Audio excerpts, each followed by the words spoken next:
sou Flávia Urbano e está no ar o Comitê de Imprensa. No programa de hoje vamos aprender um pouco sobre as novas regras que vão reger as eleições municipais de 2016. A nossa entrevistada do programa de hoje é a bacharel em Direito e servidora do TRE, Lígia Limeira, que é coautora do Manual das Eleições Municipais. E também vai participar do programa com a gente hoje a jornalista Virginia Celli. Seja bem-vinda, Virginia, ao nosso programa. Obrigada, Flávia. É uma alegria estar aqui para a gente conversar sobre esse assunto que, a partir de agora, vai dominar todo o processo que é o processo eleitoral que está começando.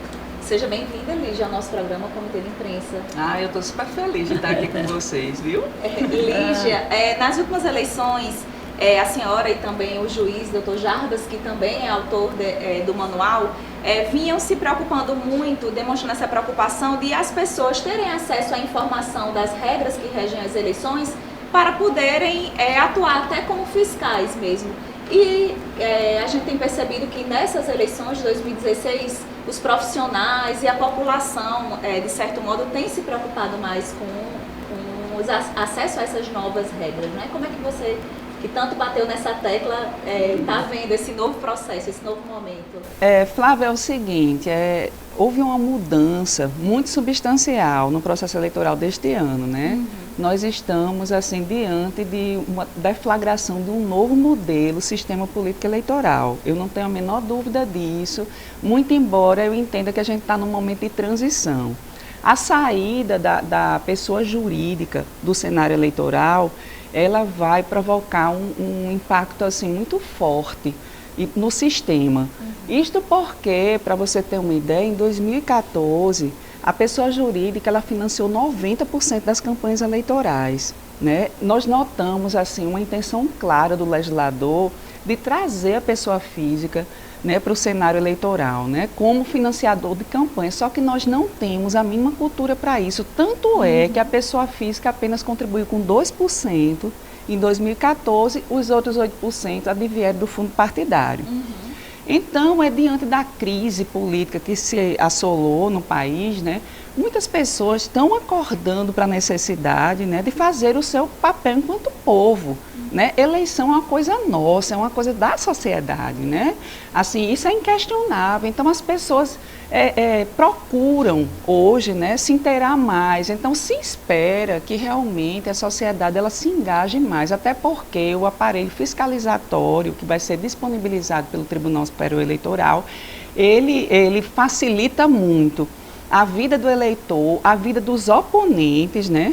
E a vida também dos partidos políticos e coligações para que eles venham trazer notícias, né, de desobediência da legislação pelos seus adversários. Então, se espera realmente que este ano tenha assim, uma chuva de processos, né, representações e recursos também, porque justamente por causa desse esforço mútuo, né, e a possibilidade de as pessoas estarem junto mesmo, atuando junto ao processo eleitoral. Agora, Lígia, convencer as pessoas a fazer essa doação que agora é permitida a cada um cidadão comum através do seu CPF, nessa conjuntura política em que a gente está inserida, onde as denúncias ocorreram de uso de recursos irregulares nas campanhas eleitorais oriundos de empresas em troca de favores administrativos e políticos. Você acha que vai ser fácil convencer? Porque parece que não é uma coisa muito próxima da gente a gente pegar o nosso dinheiro para financiar, para ajudar a financiar a campanha de um candidato. Como convencer o eleitor de que ele é um participante, que ele pode doar qualquer quantia, R$30, R$10, como acontece em outros países? Pois este é um problema, né, justamente pela falta dessa cultura, né? Nós não nos envolvemos com política. Seria só votar. Seria só votar, mas na verdade todas as grandes nações, aquelas que conseguiram, né, assim, uma democracia, vamos supor, mais condizente com a necessidade do povo, ela teve esse povo envolvido com essa matéria. Não existe você imaginar um povo dissociado da política. Nós somos animais políticos, então nós estamos num momento de transição. Eu acho, Virginia, que vai fazer a diferença o político que realmente traga uma coisa nova. Eu estava há pouco conversando com o Flávio ali nos bastidores e a gente estava conversando sobre isso exatamente, porque aquele político antigo, aquele modelo de política, né, que aquela pessoa que não quer, assim, que é inflexível, que não está assim aberta, né? Aberta, por exemplo, a uma realidade patente que é a internet hoje, né? A internet, nós temos um período eleitoral reduzido à metade, então a internet é quem tem o maior alcance. Então, se a pessoa quer continuar com aquele modelo de política, ele vai se perder. Então, ele vai ter que dar espaço para outras pessoas que vão ter que ter substância para passar para o eleitor, né? E isso aí, essa ferramenta da internet, quer seja para propagar as ideias do político, quer seja para arrecadar recursos, ainda que ele seja de baixíssima monta, mas foi assim que Barack Obama se elegeu. Entendeu? 60% da eleição dele, as doações advieram de pessoas físicas, num valor baixíssimo. Agora a nossa cultura é mais de receber do que de doar, né? Verdade. O eleitor, verdade. Muitas vezes diz, não, eu não recebi nada, por que eu vou votar? Porque a gente tá, é importante, Virginia, tocando nesse ponto, será que a sociedade, quando eu digo sociedade, todos nós que trabalhamos com comunicação, os juízes, os eleitores, os advogados, os contadores, os políticos, será que estamos todos prontos para essas mudanças que elas já começaram, na verdade? Será que nós, enquanto sociedade, estamos prontos para encarar uma eleição com tantas mudanças? Olha, eu penso que não, né? Para ver esse resultado. Eu penso que não, porque eu faço palestras, né, nessa área, eu dou cursos, né, de formação nessa área e, assim, você vê uma preocupação já dessas assessorias, né, no sentido de querer aprender, né, o que é de novo ali para poder assessorar corretamente o candidato. Porém, é uma complicação porque é o candidato que não sabe de nada, que ele está tateando sem saber como as coisas vão, ele pode cometer um ilícito diante da nova legislação que ele desconhece, por exemplo.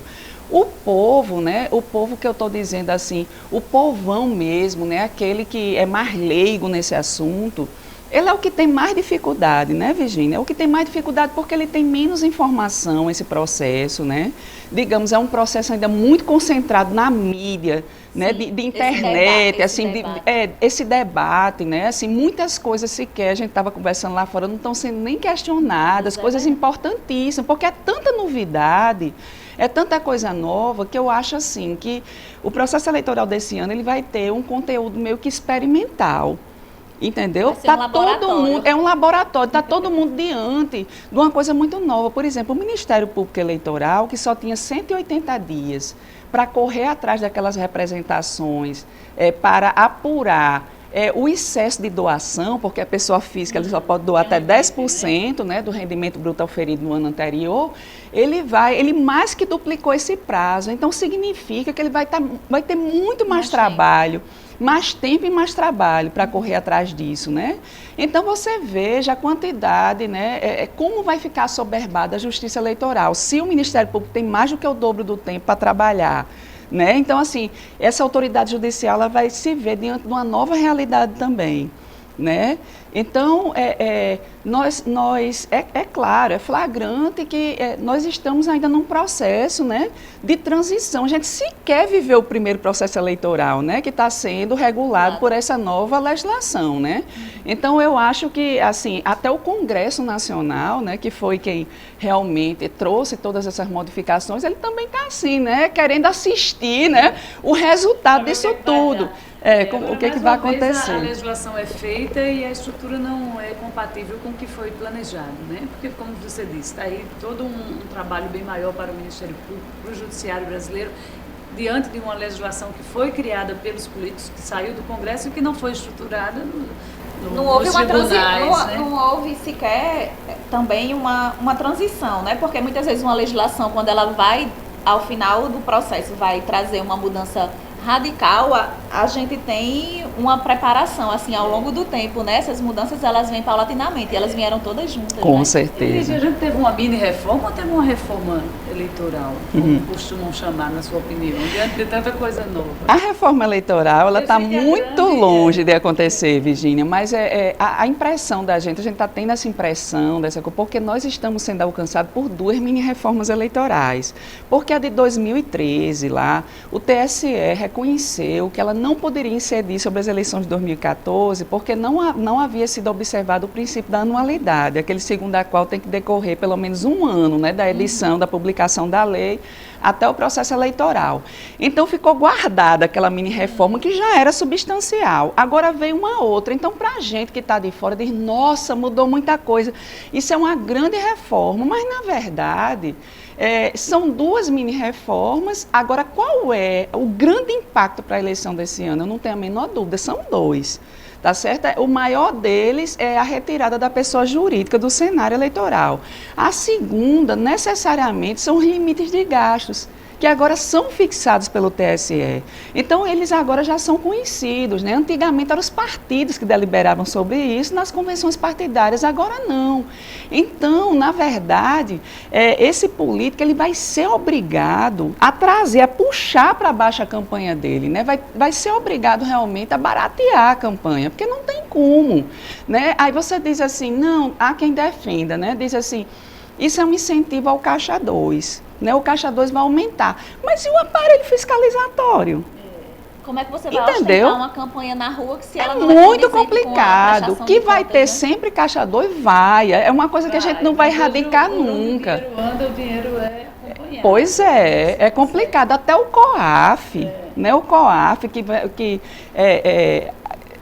acompanha todas as transações financeiras do país, né, e qualquer movimentação suspeita, ele vai estar disponível para a Justiça Eleitoral. Fala um pouquinho para a gente, o TSE hoje, a Justiça Eleitoral, ela dispõe de uma série de cruzamentos de dados com outros bancos de dados, né, que vai fornecer à Justiça Eleitoral e ao Ministério Público essa informação, né, quais são esses bancos de dados, por exemplo, cite para a gente alguns que são importantes para o telespectador conseguir entender como é que essa fiscalização é feita, né?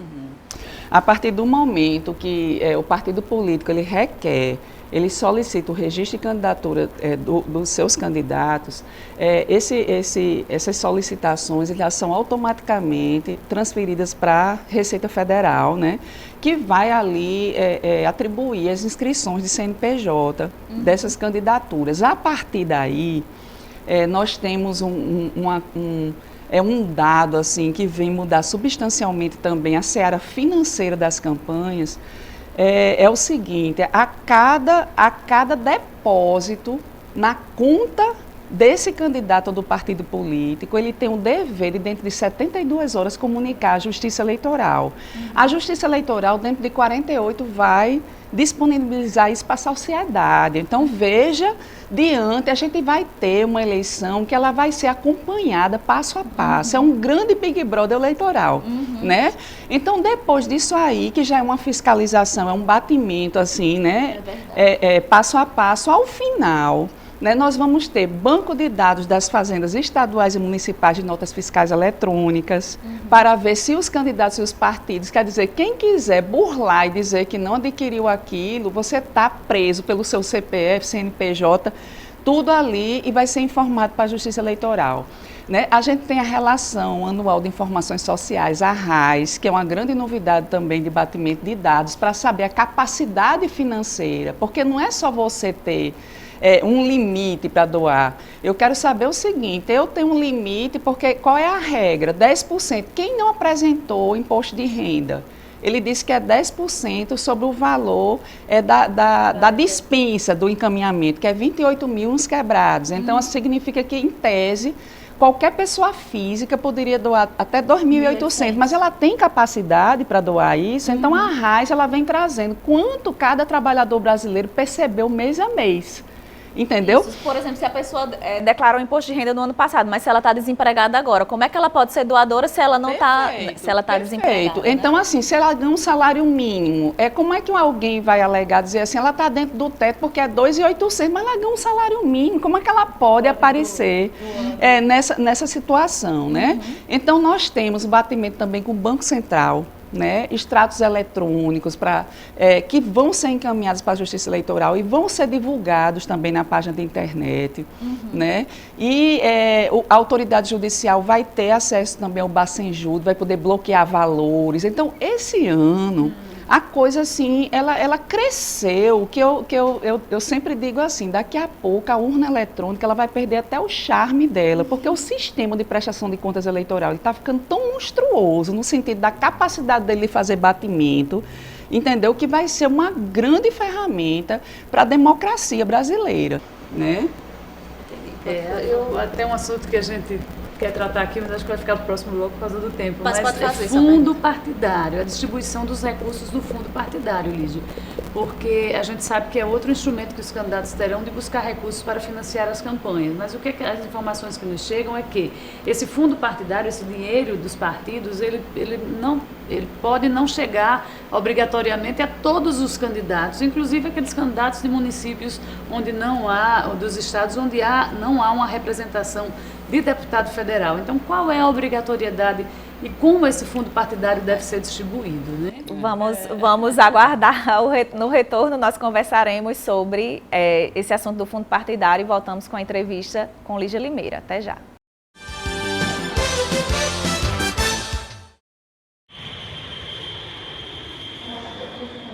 Não existe experiência mais rica que a do viajante. Mas alguns programas oferecidos podem ter sérias consequências. E o preço cobrado pode ser muito alto. Turismo sexual. Esse programa da cadeia. Câmara Municipal de Natal. A Casa do Povo. A sua casa. TV Câmara. A TV do Povo de Natal.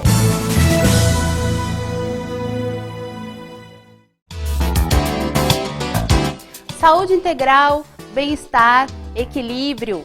Essa é a proposta do programa Direto ao Ponto. Aqui nós vamos refletir juntos e ampliar nossa visão sobre a vida. A gente se encontra todo domingo às 11 horas da manhã, aqui na TV Câmara. Eu espero você!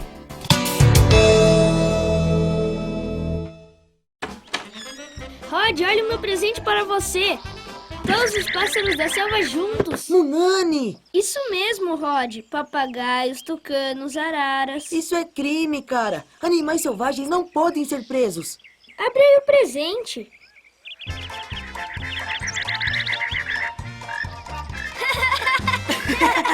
Tráfico de animais silvestres é crime. Estamos de olho. Ministério Público Federal. Seu direito, nosso dever. Estamos de volta com o Comitê de Imprensa, hoje conversando com Lígia Limeira e também com a jornalista Virginia Celli. Virginia, você terminou o segundo bloco falando sobre o fundo partidário. Pois é, a gente, Lígia, queria saber qual é a obrigatoriedade do fundo partidário, que é um instrumento também de financiamento das campanhas este ano, dos recursos chegarem a todos os candidatos. Existe uma obrigatoriedade ou o partido distribui da forma que quiser? O fundo partidário, a distribuição dele é matéria interna corporis dos partidos políticos. A eles é que convém deliberar acerca dessa distribuição. Historicamente, como você bem disse, o fundo partidário ele chega pouco aos municípios, né? E não são todos os diretórios estaduais, por exemplo, que são contemplados com o fundo partidário. Eu já ouvi muito assim, desabafo de presidente de diretório estadual e dizer assim, nossa, nós não temos recebimento de fundo partidário.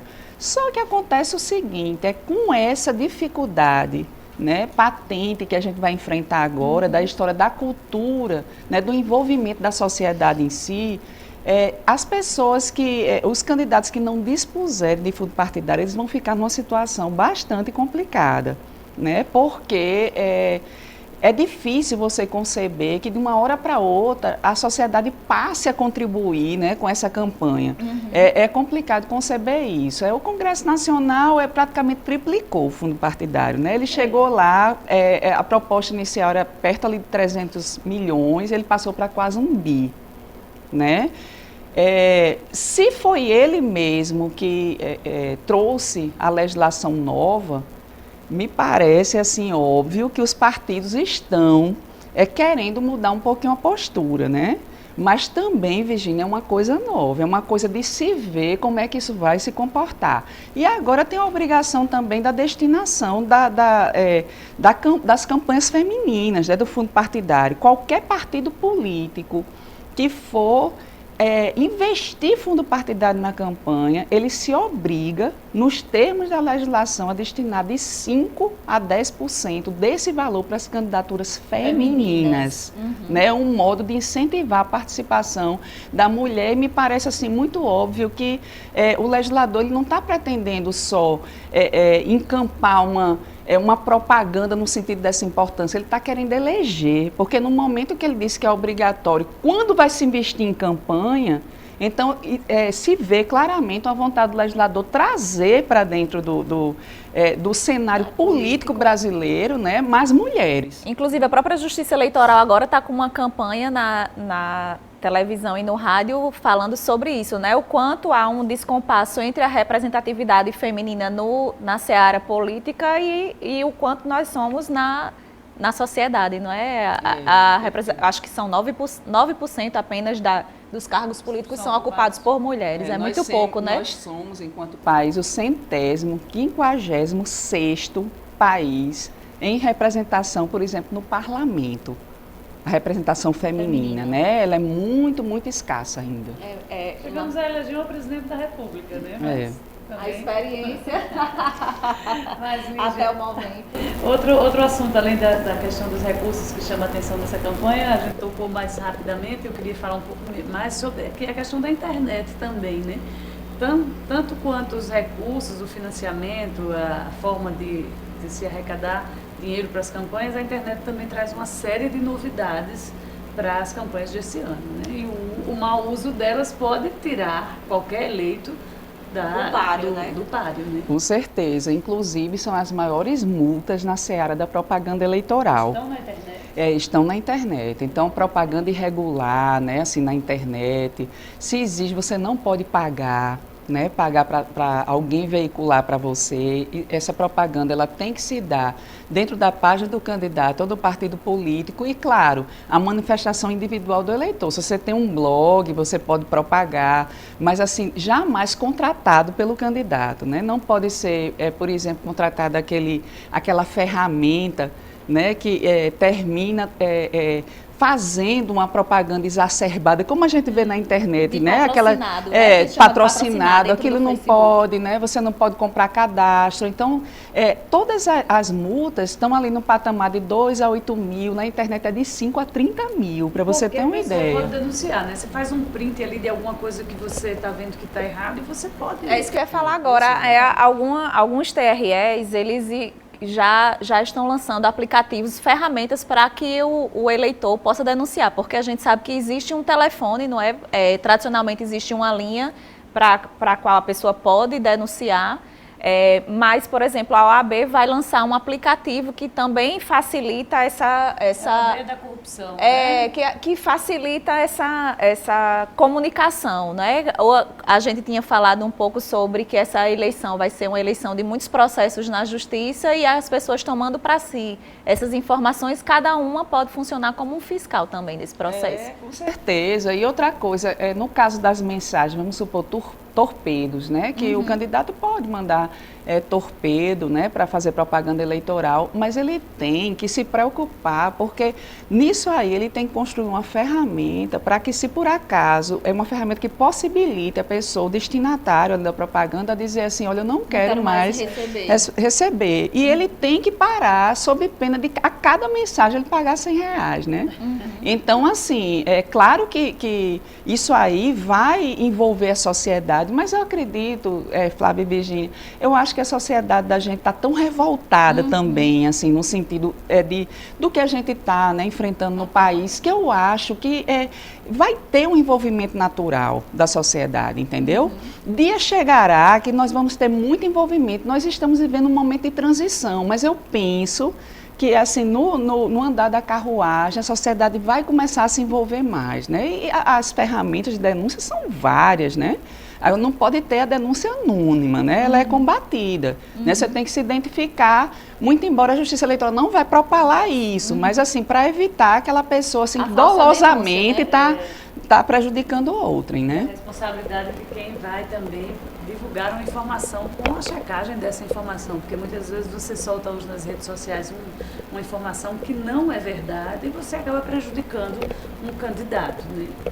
Ou qualquer Virgínia, como aquela história que diz assim, vote nulo porque se a maioria for anula a eleição. Isso não é verdade. Você começa a propagar, né? Você sai de um zap pro dela, quando você vê, todo mundo recebeu aquela informação em todos os lugares, né? Chega no Rio Grande do Sul, viu, Virgínia? Chega em todo canto, Flávia, você nem imagina. Pois é, e em todos os níveis sociais, as pessoas assim se acostumaram a não checar, entendeu? E acreditar piamente naquilo. E campanha eleitoral é um momento próprio para muita fofoca, né? Você lê as 3 primeiras linhas e já está repassando. Nós já temos uma responsabilidade também enquanto cidadão, né? De como é que você vai estar repassando e divulgando informações que podem não ser verdadeiras e trazer um impacto muito grande, não só para o candidato, mas para o processo, para a vida de qualquer um, né? Falando em voto nulo, o Rio Grande do Norte me parece que é o estado que mais se verifica a abstenção, voto nulo, né? Como é? Pois é, isso é uma coisa que é um dado que me preocupa muito, né? Porque você tem 27 unidades federativas no país, né? O Rio Grande do Norte está longe de ser a maior unidade federativa. Esse é o estado onde se tem mais abstenções, voto nulo e voto em branco.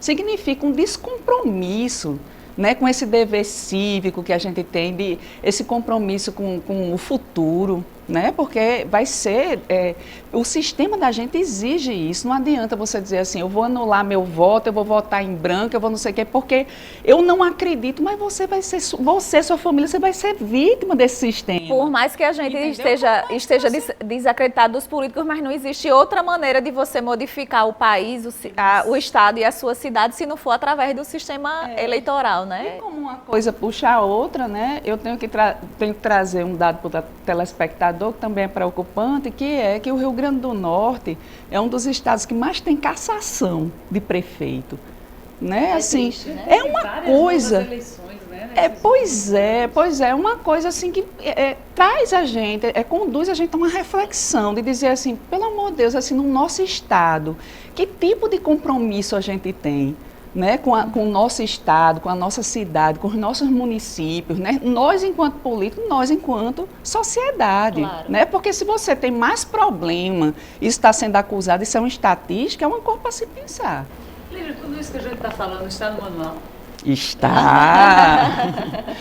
O Manual Prático das Eleições, pessoal, foi lançado nesta quinta-feira, lá na Livraria Saraiva do Midway. Está lá à venda para vocês, ao preço de R$50 tão somente, são 316 laudas. Aqui está comentado todo o processo eleitoral, toda a lei eleitoral, à luz das resoluções emanadas do TSE, que vem a regulamentar essa legislação numa linguagem fácil, objetiva, que pretende atingir não só o pré-candidato, né, os candidatos, os políticos em si, pré-candidato para saber o que pode fazer nas convenções agora, né? Como também, principalmente, os assessores, né, que vão assessorar os contabilistas, que são solidários com a regularidade das contas, né, os advogados, que estão ali orientando os candidatos, administradores financeiros e a sociedade em si, porque no momento que você lê aquilo que te importa enquanto eleitor, você tem acesso às ferramentas, né, possíveis para você ajudar a democracia do país. Né, ajudar essa consolidação, né? A gente tem que aprender a democracia, tem que ensinar a democracia da gente a andar, ela está engatinhando, a gente tem que começar a andar, né? E a gente anda para frente. Então vamos realmente investir na leitura, né? Que é a partir daí que a gente vai conseguir mudar a nossa realidade, eu não tenho a menor dúvida disso. Somos todos responsáveis, né? Quando a gente vê uma notícia na imprensa de uma malversação de recurso público, dessa operação Lava Jato, que eu acho que não tem nenhuma palestra que você fale que esse assunto não seja tema, até porque, por exemplo, a mudança na proibição de doação de campanha foi decorrente de uma decisão do Supremo em função, né, da Lava Jato. Então, quanto mais a gente se envolve, seja como jornalista, divulgando e trazendo esse assunto à tona, mas enquanto sociedade também, você não pode cobrar aquilo que você não pratica, né? Com certeza, com certeza. Há que se ter coerência, né? Não adianta você ir para as ruas, lutar pelo combate à corrupção, se você todos os dias comete infrações que no final se traduzem em corrupção também. Né? Eu fico muito impressionada com essa história de você não conseguir se enxergar nesse processo. Né? Você comete aquilo que se convencionou chamar de jeitinho brasileiro, né? Não, aqui eu dou um jeito, é um minutinho que eu vou parar aqui no local proibido, é só um minutinho, eu vou aqui na farmácia, né? Alguém que guarda o local para você na fila, né? É você não devolver um troco, é você jogar lixo na rua, tá entendendo? Tudo isso são pequenas infrações. A gente não se enxerga, aí pega, veste uma camisa, vai pra rua e diz, olha, é um absurdo, porque essa corrupção, entendeu? Que é só que a corrupção é só que o outro pratica, né? E a gente acaba entrando numa temática que você também domina bem, Lígia, que é a questão do despertar da cidadania de cada um, né? Pelo amor de Deus. Que está totalmente vinculada à questão do voto também, né? Meninas, principalmente, vocês né? viram aquela depredação da escola. Pois é, Coisa foi uma triste, das né? cenas, eu acho que você tocou no assunto e eu até fico...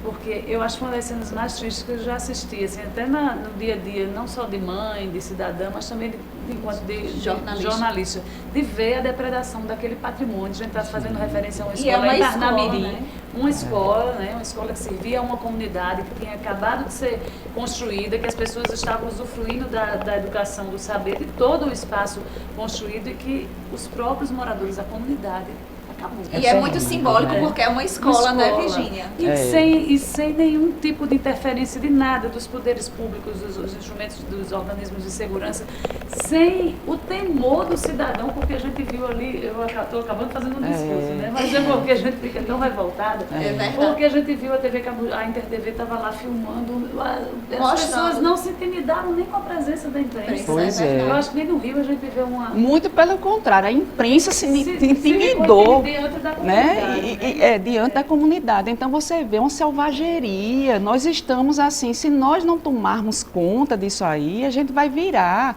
o quê? Feras? É verdade. E quando a gente fala exatamente que a educação é o único instrumento que pode transformar essa realidade. Aí você tem isso na sua comunidade, né? Pertinho da gente. Pois é.